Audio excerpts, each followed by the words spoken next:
बड़ा ही अद्भुत है। एक बार देवर्षि नारद जी को मोह हो गया, गृहस्थी के चक्कर में पड़ गए। बोले हम विवाह करेंगे। भगवान ने माया रची और स्वयंवर रचा। भगवान की माया से देखी कोई महाराज बच नहीं पाया। जरा सा मन अभिमान में हुआ तो उसका दुर्ग भगवान समन कर देते हैं। और नारद जी तो भगवान के बड़े प्रिय भक्त हैं। जब तपस्या की, कामदेव आए जब तपस्या भंग करने के लिए, परंतु कुछ बिगाड़ नहीं पाए तो नारद को अभिमान हो गया क्या कि मैं तो भगवान शिव के बराबर हो गया। भैया शिव जी ने भी कामदेव को भस्म किया था, काम पर विजय प्राप्त की थी और नारद ने प्राप्त कर ली। अभिमान हो गया। बाबा भोले के पास पहुंच गए। बोले आपकी तरह मैं भी, हमने भी काम पर विजय प्राप्त कर ली। शिव जी समझ गए नारद जी का दिमाग खराब हो चुका है। उन्होंने कहा सुनो, हमसे तो आपने कह दिया, लेकिन नारायण से ये बात मत कहिएगा, श्री विष्णु जी से बात मत कहिएगा कि आपने काम पर विजय प्राप्त कर ली और आपने हमारे समान हो गए। नारद जी कहाँ रुकने वाले थे, पहुंच गए प्रभु के पास। बोले प्रभु हमने काम पर विजय प्राप्त कर ली है, अब तो हम शिव जी के समान हो गए हैं। नारायण समझ गए कि नारद जी का दिमाग गड़बड़ हो चुका है, अब तो कुछ करना पड़ेगा, लीला करनी पड़ेगी। माया से रच दिया, एक बड़ा सुंदर विशाल नगर रच दिया। एक वहां पर स्वयंवर चल रहा था, राजकुमारी का स्वयंवर करने के लिए जब नारद जी ने देखा ये तो हम स्वयंवर कर लेते हैं, विवाह कर लेते हैं, लेकिन राजकुमारी उसी के गले में वरमाला डालेगी जो सबसे अधिक सुंदर होगा। नारद जी विचार करने लगे कि नारायण से सुंदर तो कोई है ही नहीं, भगवान पुंडरीकाक्ष से कार्य से भी सुंदर कोई है नहीं, भगवान श्री हरि बहुत सुंदर।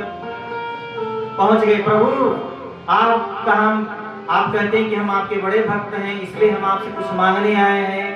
नारायण बोले बताओ क्या मांगने आए हो। बोले आज हमें अपना मुख उधार दे दीजिए, चेहरा उधार दे दीजिए। बोले क्यों। बोले स्वयंवर में जाना है। नारायण समझ गए, ठीक है जाओ, कोई बात नहीं, आज हम तुम्हें अपना चेहरा देते हैं, अपना मुखमंडल तुम्हें देते हैं, मेरी कांति तुम्हारी तरह हो जाएगी, जाओ। नारद जी बड़े खुश होकर के चले, अब तो कि मेरे गले में ही वरमाला राजकुमारी की पड़ेगी। लेकिन भैया जैसे ही वहां महल में पहुंचे, सभी जितने राजा महाराज बैठे थे नारद को देख के हंसने लगे। नारद जी देखने लगे मुझे क्यों देख के सब हंस रहे हैं भाई, ऐसा कौन सा है, मैं तो बहुत सुंदर हूँ।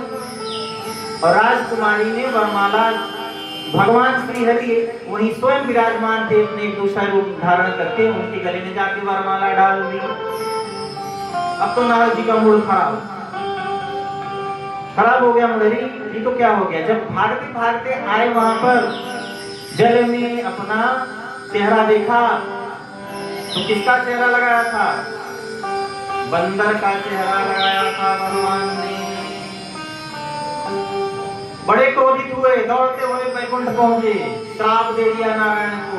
क्या कपि आकृति तुम कीन हमारी, करी है कीस सहाय तुम्हारी। तुमने हमें बंदर का चेहरा दिया, मैं श्राप देता हूं कि तुम्हारी बंदर ही सहायता करेंगे। और जैसी ही बात कही, भगवान की सारी माया हट गई। जब हरि माया दूर निवारी, रमान राज कुमारी, सब कुछ गायब हो गया।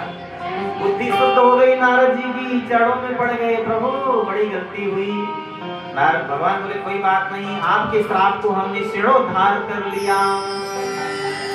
उसी बात को सत्य करने के लिए बाबा बंदर बने।